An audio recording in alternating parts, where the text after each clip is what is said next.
Well, hey everyone, Dave Dubeau, another episode of the Property Profits Real Estate Podcast. And I tell you what, can you imagine going from 0 units in your portfolio to 595 units in your portfolio in about 18 months? I mean, talk about scaling a business and a portfolio super quickly. That's exactly what our special guest, Tate Siemer, has done. Tate is a multifamily syndicator based in beautiful Salt Lake City, Utah, which if you're watching this on the YouTube channel, you'll see Tate's background, absolutely gorgeous.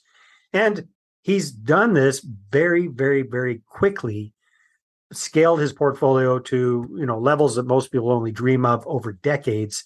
He's done it in a year and a half. So Tate, welcome to the show. Dave, it's great to be here. We know each other. You've been on my podcast before and really got some great value and think very highly of you. So it's an honor to be on your show, and I'm looking forward to sharing what I can that will be helpful to other people. That's right. And I forgot to mention that in addition to being a sharp, very sharp real estate entrepreneur, a darn good looking guy, he's also a podcast host of I think, did you change the name of the show? The Apartment Gurus? Yeah. So we were the Apartment Guys, and then my one of my partners, Chelsea Garber, has joined us for some of the episodes. So we couldn't be the Apartment Guys anymore. She's way too pretty for that, and so we changed the name to the Apartment Gurus. I thought it was because you get so darn good at this whole apartment thing that you went from just being a guy to being a guru. Yeah, and no, I was about to say I honestly don't think of myself as a guru yet. It's we're 2 years into this business as far as ownership goes, and about 4 or 5 years in as far as setting the foundation and building what we needed to build to grow. So let's unwrap that if you don't mind, Tate. So we talk about you going from 0 to 595 units in a year and a half. Yep. That is massive growth very, very quickly. But you just said something that really stuck with me. When all of these overnight successes typically require a hell of a lot of work on the front end. That's right. It is to get set up for that success. So can you kind of walk us through how did that foundational part of things look for you guys getting set up for this phenomenal growth? Yeah. So the genesis of our multifamily journey was literally, we had a 12-unit apartment community here in Salt Lake kind of fall in our lap. We had a wholesaler brought it to us and said, this is a great deal. Here are the numbers, and this is how I would finance it. He kind of laid out the red carpet for us to do the deal, and we had never considered seriously that we could do this side of the business. Well, what were you doing prior to this? What single family flipping. So how long had you been flipping for? We had been in the serious flipping mode for about 7 years. Oh, okay. Maybe 6-7 years at that point. And we had definitely gotten to a point where we knew it wasn't very scalable. Flipping single family houses is hard work. And in addition, it's also not that I'm afraid of hard work, but it's also speculative work in the sense of, you buy a property, you estimate what it's going to cost to improve it, you estimate what it'll sell for, and you hope for a buyer at the end that'll pay that price. And in a reasonable time frame, so you're not sitting on the damn thing. You've got holding costs and everything else. And that was one of the things when we underwrote that first deal, it was like, wow, we've got income. Never had that before. This cash flow thing, right? Never heard of that. Yeah. You're with single family, it's just draining the account, and because you don't have any income. But so that 12 unit was a very successful project. It was the most we had made on a project to date. We did improve it and then sell it. I wish we had kept it, but at the time we needed the capital. And plus you were in the flipping mode. That's what you've been doing for 7 years. That's what your context was. Now you also had the team and the skill set to go in and do these major renovations and turn properties around. That's huge. So that was a big benefit of that, all those years of flipping. Yeah. There's that analogy that when you plant a bamboo tree, the way bamboo grows is you plant the tree underground basically, and and you water it and nurture it for 5 years, but you don't see any sprouts or anything happening above ground. And then, year 5, all of a sudden you get, 20, 30, 40-foot shoots.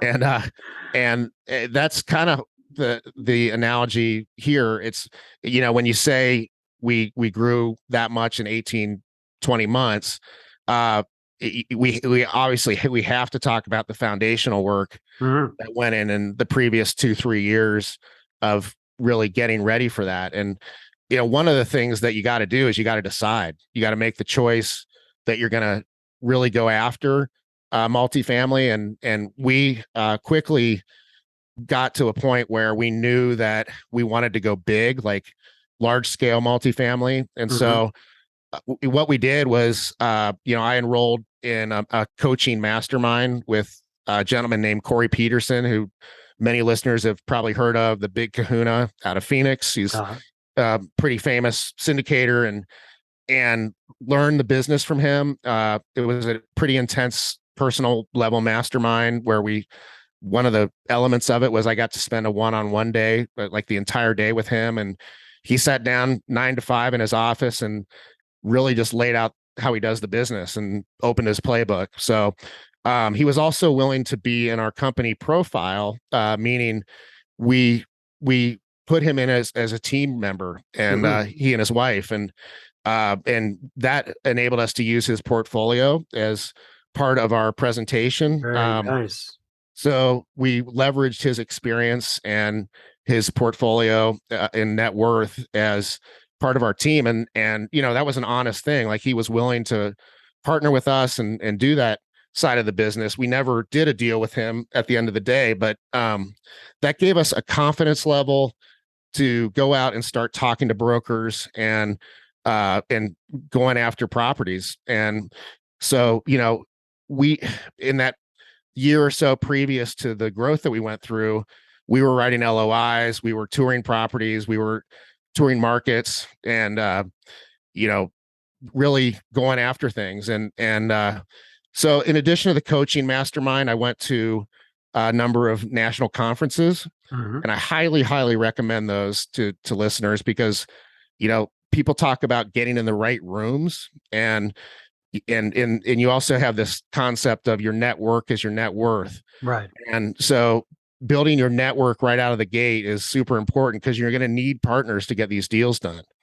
And so getting in a national conference where there's 400 or 800 people that are there all doing the same thing really elevates your game almost by osmosis, because you've got all these people around you that are not only doing what you want to do, but doing it at a level that you never imagined possible. And so you meet these people and it's like, wow, they're killing it, right? And with all due respect to them, they're not necessarily more talented than me. They're certainly not as good looking as me. No, I would find that hard to believe. But I kid. But you get that they're just human beings that have done different things than you, and have put themselves in a position to do this business at a high level. And to me, there's nothing that takes the place of that. And in addition, the speakers at these conferences are usually really high level and great. And Chelsea, one of my two partners, and I met at one of these conferences, the Michael Blanc conference called Dealmaker Live in 2019. And we've met other partners at these conferences. And so they're kind of magical if you show up in a space of, not only am I going to learn here, but I'm going to really, attack these conversations and networking from a value add standpoint. Like, I'm going to be looking at this, like, how can I help other people? Nice. And so when you come in, the whole giver's gain idea. Yeah. The go-giver, right? Like, this is a value add currency in this space, in my opinion. And if you enter any situation or conversation or meeting with somebody from a space of like, how can I help this person? Number one, you're acknowledging your own value, because you're like, if I can help somebody, that means I've got something. Oh, okay. So here's a question though. Like, if you haven't done a multifamily deal yet, you're still in the learning mode. You're still in that Yeah. getting ready to get started kind of thing.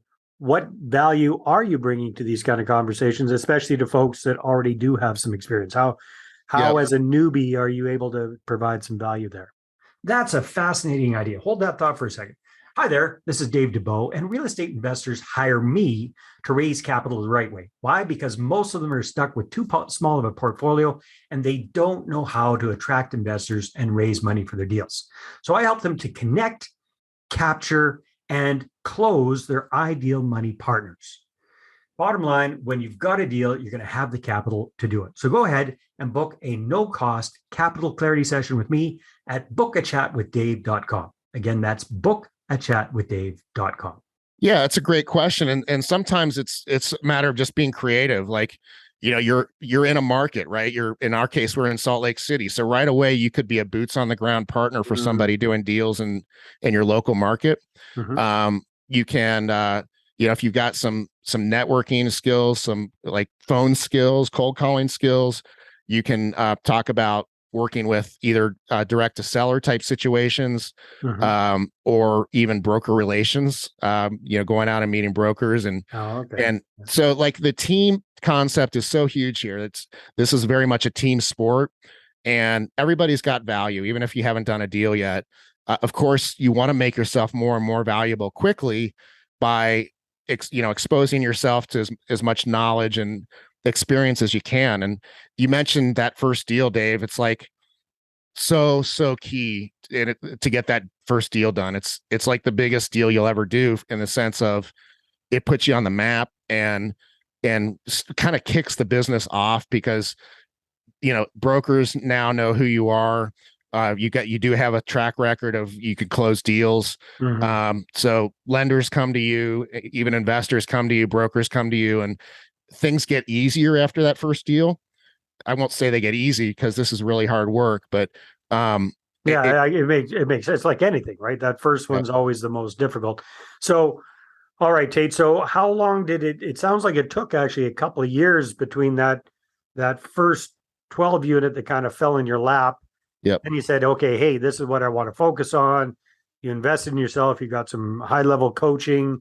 Yep. You didn't scrimp. You went out to these conferences and stuff. They aren't cheap. You're probably forking out a few grand for between tickets and hotels and airfare and all that kind of stuff. Yep. You're mixing and mingling. You're networking.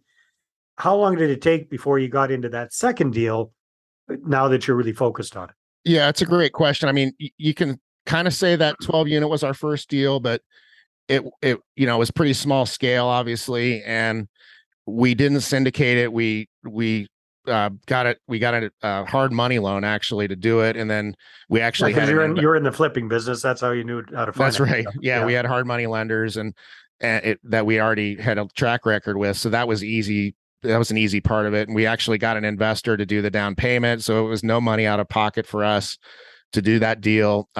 However, it wasn't really like what I look at as our first deal in the commercial space, even though technically it was. To answer your question, it was a good 2 years before we got into what I consider a larger scale first deal, the real first deal. That's where that whole bamboo analogy comes in, right? Because nothing's happening above the surface for 2 solid years, but you're busting your butt, learning, networking, looking at properties, making offers, doing your best.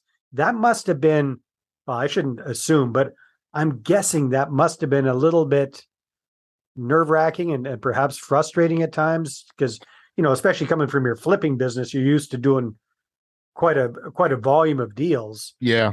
Were you still doing that business to keep the lights on in the meantime while you're scaling things up? Interestingly enough, we were actually building ground up during that time, with some high-end townhomes here in Salt Lake. And however, those projects really didn't go well on a numbers level. They're the only projects we've ever lost money on. So we were we were working on deals in the meantime.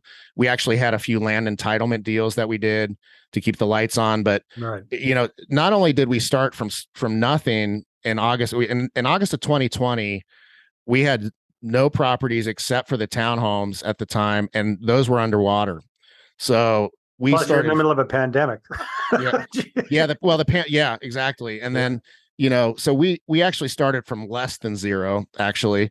And that made it pretty challenging on a mindset level. But again, we had already decided that this is what we were going to do, and we already had things in the works. When you join a mastermind or a coaching program, which I highly recommend, especially coaching, you have set into motion what you're going to do next. And so you're in the mindset of, this is what I'm working towards, and you're studying very specifically how to do it, and you're taking action. You're analyzing markets, going to markets, touring properties, meeting brokers. So it's really, I talk a lot when I do presentations and do my podcast. We talk a lot about the mindset piece. Mhm. And it's so foundational to really believe that you can do the business. And whether the Henry Ford quote, I think it was him. He says, whether you believe you can or believe you can't, you're right. Right. And that's so true. If you don't believe you can do this business, it's going to be really hard to get that first deal done. It's because you're swimming upstream in your own head. So Tate, I completely agree. Yeah, the mindset is huge. You kept that strong throughout those 2 years. You're keeping the lights on, doing other stuff. Yep. Then you got that first big deal, and you started kind of snowballing from there. We don't have enough time, but we'll have to come back and revisit some of this stuff. But just big, broad strokes. Yep. How did you get those first couple of big deals done?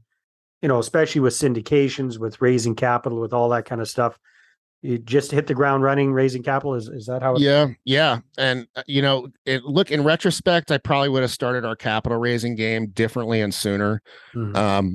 But I've been a deal first guy all along in my career, and a lot of people disagree with that approach, but I've always approached this from, let's go get something under contract and figure out the rest after that, like kind of the ready, fire, aim approach. And you put yourself in a situation where entrepreneurs solve problems, right? Like the bigger problem you can solve, the more value you create and the more money you make. And so we put ourselves in a place of having problems, which were deals that we needed to fund and close. And so it's like everybody else, pretty much you start with your family and friends. You start with your immediate sphere of influence, and you let everybody know what you're doing. You put some branding together. You put, in our case, a credibility kit, which is a 5-6 page brochure about our company and our strategy and our team. And you just go out and do the things. So it was, in retrospect, I'll just share this. There's some great services that you can hire that will build your capital raising infrastructure, your landing page, your click magnet, your CRM integrations, your automated email. And I just kind of pieced that together for us, myself, and when we needed it, right? So it was kind of on the fly. And in retrospect, I would go back and hire somebody like, I have no affiliation with them, but Good Egg Investments. They'll build the whole thing for you and train you how to use it. I would do that because it's a fast track to capital raising, and you're not going to miss key things because a pro is doing it for you and helping you do it. So funny, we offer a similar service ourselves, Tate. Cool. That's great.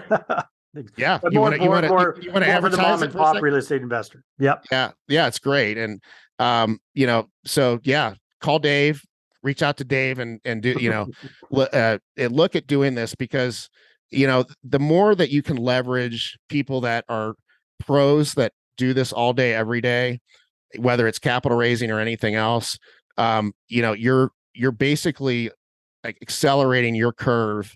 And a lot of times, people think, it's going to take a year, 2 years, 3 years for me to really get my first deal. And like, I would encourage you to think, 3 to 6 months, right? And that may or may not happen, but if you take the steps towards that, you're going to be way further ahead of the game. So, you mentioned before conferences and the cost of those, like, you got to be willing to invest in yourself. your company, and you got to be willing to do that before you really are producing revenue from the business in acquisition fees and other stuff. And if you're not, well, first of all, if you're not willing to do it, you shouldn't be in this space. But if you're not able to do it, you should really consider like how resourceful you are. Right.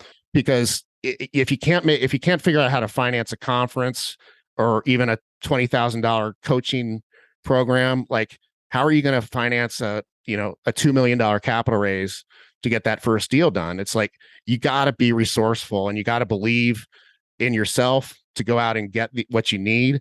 That's a piece I've always had.